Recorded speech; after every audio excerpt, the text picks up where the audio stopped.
सी के सीरीज में हम लोगों ने जो पिछले वीडियो में देखा था कि फंक्शन यूजर डिफाइंड फंक्शन के पार्ट्स के बारे में, तो हमने हर एक पार्ट्स के थियोरेटिकल पोर्शन को आपको इंडिकेट कर दिया था कि टोटल 5 पार्ट है।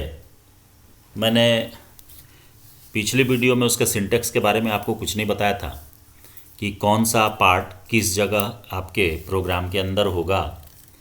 मैं इस वीडियो में आपको स्टार्ट करता हूँ इसी पार्ट से कि कौन सा पार्ट किस जगह आपके प्रोग्राम में यूज होगा।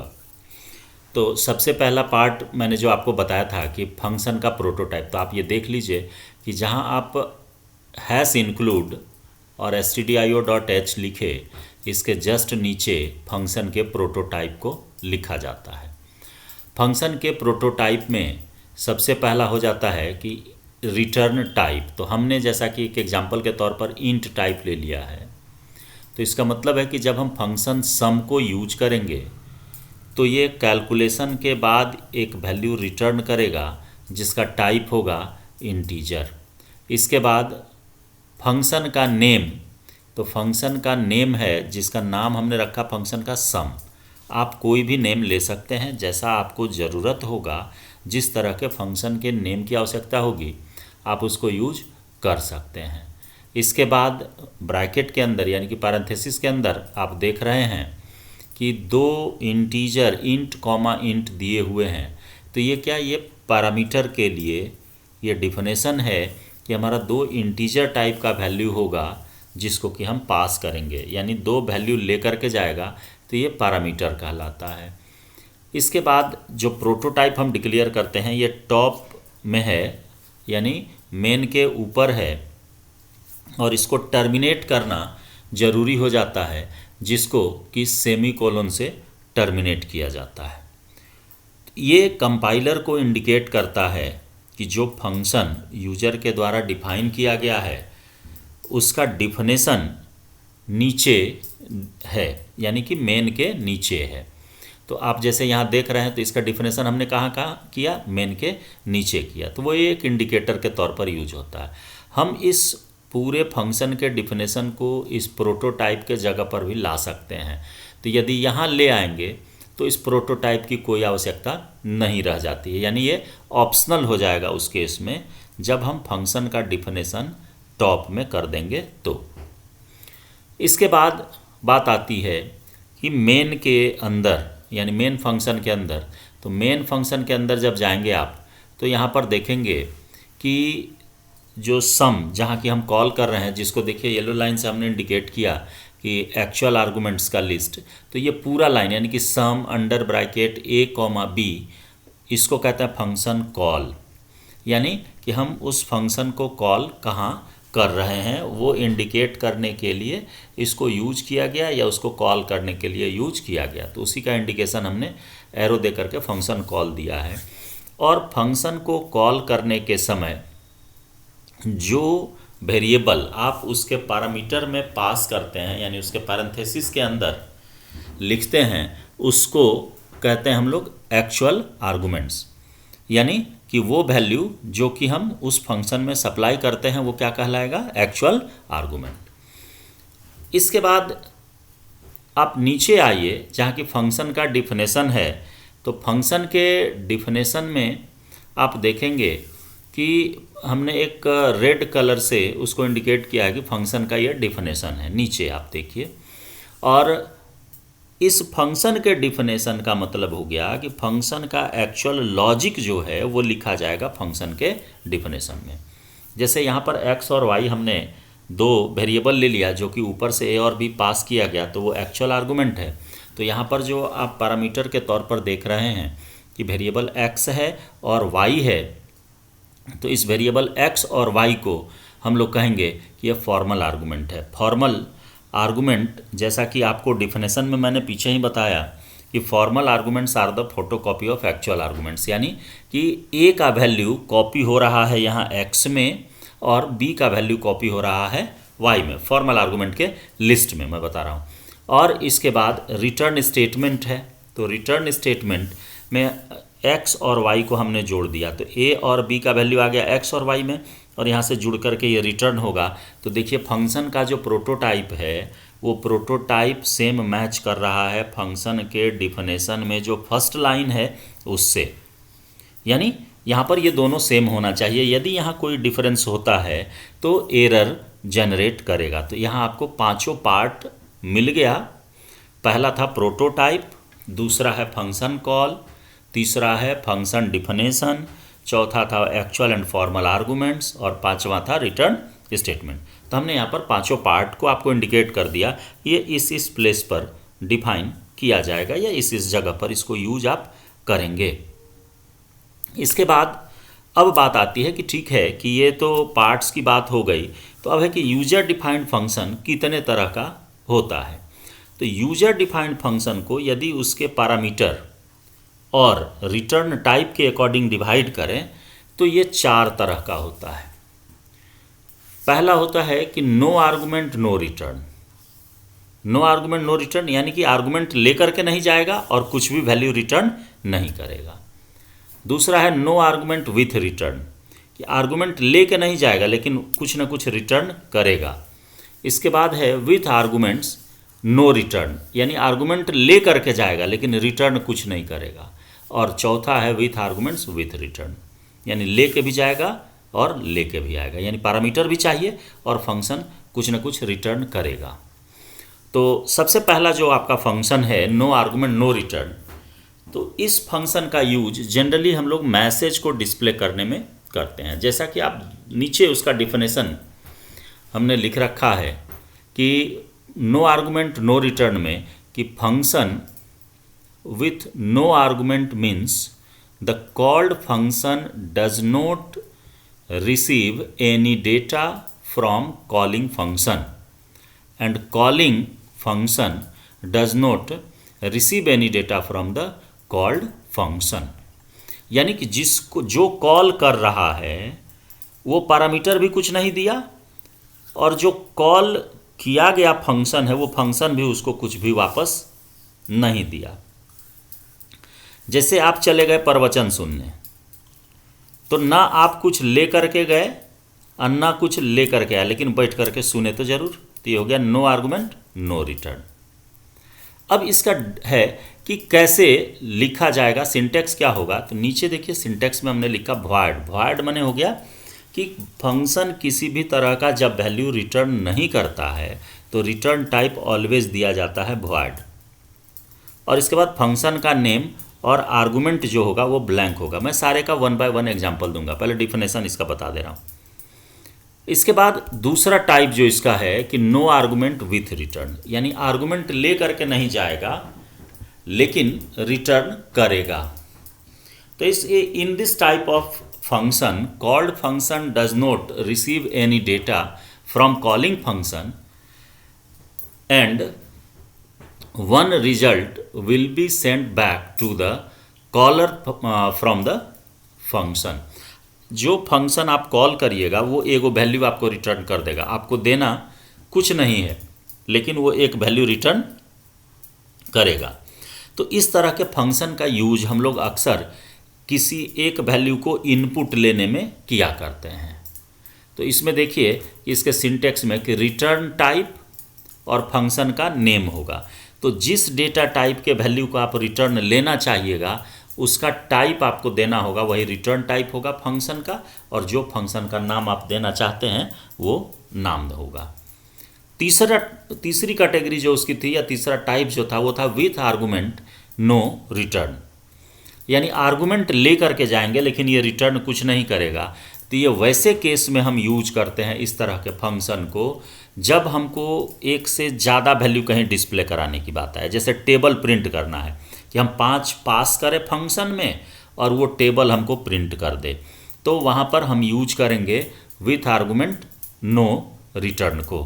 या कोई पैटर्न है, पैटर्न आप देखें कि जितना भी नेस्टेड लूप से हम लोग बनाए या लूप लगा करके बनाए, तो उन सारे पैटर्न्स को प्रिंट करने में चूंकि एक से ज़्यादा वैल्यू आउटपुट होता है और फंक्शन एक बार में एक ही वैल्यू रिटर्न करेगा, तो हम वहाँ पर इसको यूज कर ले सकते हैं विथ आर्गुमेंट नो रिटर्न को। तो नो रिटर्न जैसे ही हो गया तो रिटर्न टाइप हो जाएगा वॉइड, और विथ आर्गुमेंट हो गया तो आर्गुमेंट का टाइप हो जाएगा। तो इसका सिंटेक्स आप देखिए कि void फंक्शन नेम और इसके बाद है टाइप माने 1 यानी वेरिएबल 1, उसका आर्गुमेंट क्या होगा, वेरिएबल माने दूसरा आर्गुमेंट क्या होगा। इस तरीके से करते हुए आप जितना आर्गुमेंट देना चाहते हैं इसको आप दे सकते हैं।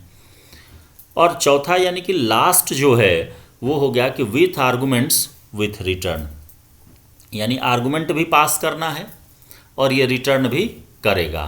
तो आर्गुमेंट जो पास करेंगे और ये रिटर्न करेगा तो इसका मतलब है कि हमको वैल्यू भी देना है और ये हमको वापस भी वहाँ से करेगा। तो इसके लिए हमको क्या करना होगा कि रिटर्न टाइप भी फंक्शन का देना होगा और आर्गुमेंट भी सप्लाई करना होगा। जैसे हम 5 दें तो जैसा कि आपको एग्जाम्पल के तौर पर सम वाला हमने अभी जो दिखाया जिसमें कि हर एक पार्ट्स को बताया था, तो उसमें आप देखिए कि वो रिटर्न भी कर रहा है दोनों को जोड़ करके और दो वैल्यू भी भेज रहे हैं जिसको कि वो जोड़ करके रिटर्न कर रहा है। तो वो एग्जाम्पल है विथ आर्गुमेंट विथ रिटर्न का। मैं 1 बाय 1 सारे का एक एक एग्जाम्पल आपको दिखाता हूँ। तो देखिए सबसे पहला तो हम लोग चलेंगे लेकर के कि नो आर्गुमेंट नो रिटर्न का। जैसे कोई मैसेज डिस्प्ले करना है, सपोज कीजिए कि हम void और दे दिए यहाँ पर इवन, एक फंक्शन हो गया, इसका प्रोटोटाइप हमने दे दिया।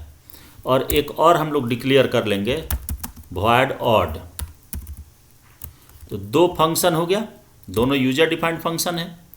अब यहाँ नीचे इसको डिफाइन कीजिए सबसे पहले, तो डिफाइन करेंगे void even और इवन के अंदर आप क्या कीजिए कि बॉडी में मैसेज दे दीजिए कि printf नंबर इज इवन, और यहाँ से रिटर्न स्टेटमेंट लगा दीजिए।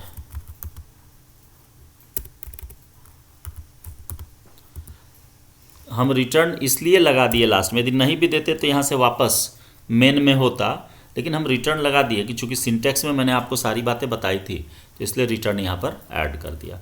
अब देखिए void odd, और odd के भी ब्लॉक के अंदर आकर के आप printf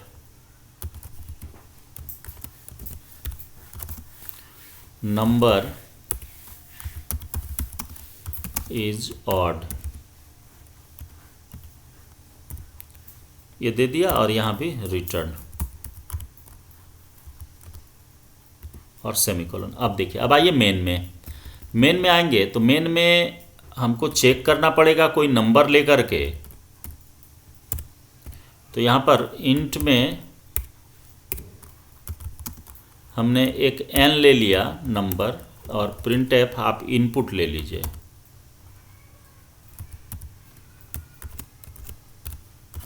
inter any number,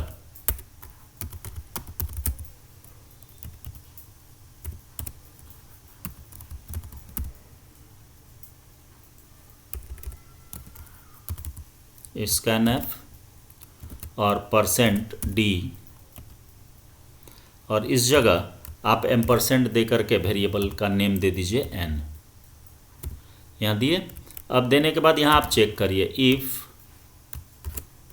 n mod 2 equal to 0, तो यहाँ कॉल कर देंगे कि यदि 2 से भाग लग जाता है तो नंबर कैसा कहलाएगा, इवन, तो हम इवन को कॉल कर देंगे। तो जैसे ही इवन को कॉल करेंगे और इसके बाद आप इल्स लगाइए और इल्स में ऑड को भी कॉल कर दीजिएगा, यदि भाग नहीं लगे तो ऑड कॉल हो जाए। जैसा कि डायरेक्ट हम लोग मैसेज देते थे, यहाँ पर हम मेथड के थ्रू यानी फंक्शन के थ्रू उसको कॉल कर लेंगे मैसेज को। अब देखिए तो यदि नंबर में 2 से भाग लगेगा तो ये कंट्रोल सबसे पहले खोजेगा किसको, इवन को। तो इवन देखा ऊपर है, प्रोटोटाइप मिलेगा, तो ये सीधा कंट्रोल ट्रांसफ़र हो जाएगा इस इवन में और आएगा यहाँ आकर के इस मैसेज को डिस्प्ले करते हुए, फिर वापस यहाँ आ जाएगा कंट्रोल और फिर यहाँ से बाहर निकलेगा। अब आप देखिए इसको एग्जीक्यूट करा करके आपको दिखाते हैं।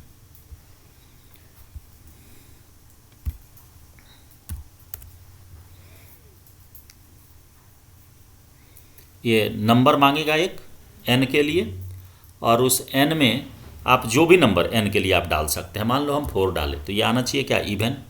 चलो देखो नंबर इज़ इवन। ये फंक्शन के थ्रू सिर्फ मैसेज को हमने कॉल किया। अब इसके बाद एक और भी मैं आपको दिखा दे रहा हूँ, कोई भी नंबर, ये कोई ज़रूरी नहीं है कि हम 1 2 3 4 ही डालें। हाँ, जैसे 345 ये ऑड है, आपको ये भी प्रिंट कर दिया। तो देखो यहाँ पर दो बातें आपको दिमाग में रखनी है। एक तो इसका पैरामीटर, तो पैरामीटर नल है, कुछ नहीं है, तो इसका मतलब हो गया कि आर्गुमेंट कुछ भी लेकर के नहीं जा रहा। और यहाँ से रिटर्न टाइप भी वॉइड है, तो उस केस में भी इसका मतलब है कि ये कुछ भी रिटर्न नहीं कर रहा है। तो इसको हम यूज कहाँ करेंगे, तो सिर्फ और सिर्फ मैसेज को डिस्प्ले करने में। यानी कि देखो एक लाइन इसमें आपको याद रखना है कि if any function does not return any value then the return type of that function is void. यदि कोई फंक्शन किसी भी तरह का वैल्यू रिटर्न नहीं करता है तो उस केस में उस फंक्शन का रिटर्न टाइप ऑलवेज देना है वॉइड। तो वॉइड क्या है, आपको पहले बता चुके हैं कि वॉइड एक डेटा टाइप है और उसका जो साइज होता है वॉइड का वो होता है अननोन। तो अननोन होगा तो इसका मतलब है कि उसका वेरिएबल क्रिएट कर पाना पॉसिबल नहीं है।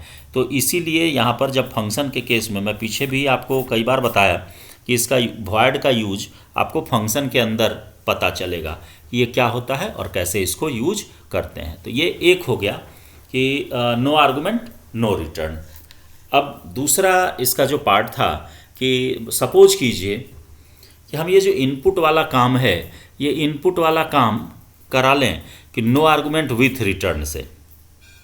हमारा था कि वहाँ से हम आर्गुमेंट लेकर के नहीं जाएंगे, लेकिन वो कुछ ना कुछ वैल्यू एक रिटर्न करेगा।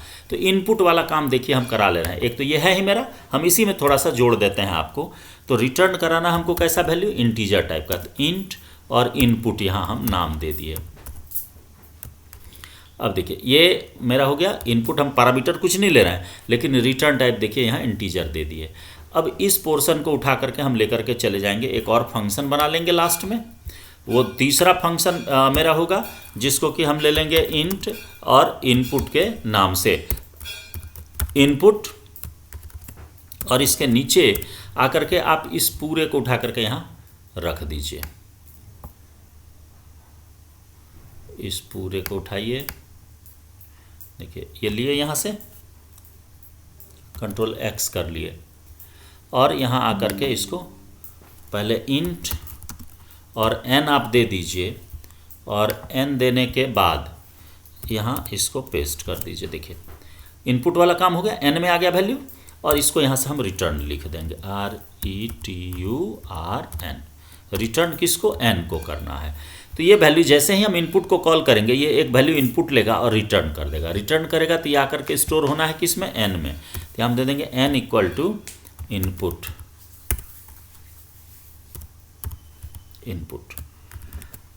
अब देखिए तो ये जो फंक्शन अभी बना तो ये ले करके पैरामीटर में कुछ नहीं जा रहा है, लेकिन रिटर्न कर रहा है और वो रिटर्न वैल्यू किस में आ रहा है, n में। देखिए मेरा प्रोग्राम पे कोई इफेक्ट नहीं होगा, ये दूसरे का भी इम्प्लीमेंटेशन आपका हो गया। जैसे देखिए ये इनपुट के लिए मांगा हमने 5 दिया, वही ऑड प्रिंट करेगा। तो यहाँ पर जो ये दूसरा मेथड हमने लिया ये इनपुट के लिए, ये हो गया आपको क्या, नो आर्गुमेंट है, यानी आर्गुमेंट ले करके नहीं जा रहे हैं, हाँ, लेकिन ये रिटर्न कर रहा है। तो रिटर्न कर रहा है तो in place of void we can write int. यदि ये फंक्शन आपको फ्लोट टाइप का वैल्यू रिटर्न आपको कराना रहता तो यहाँ इंट के जगह पर फ्लोट दे देते।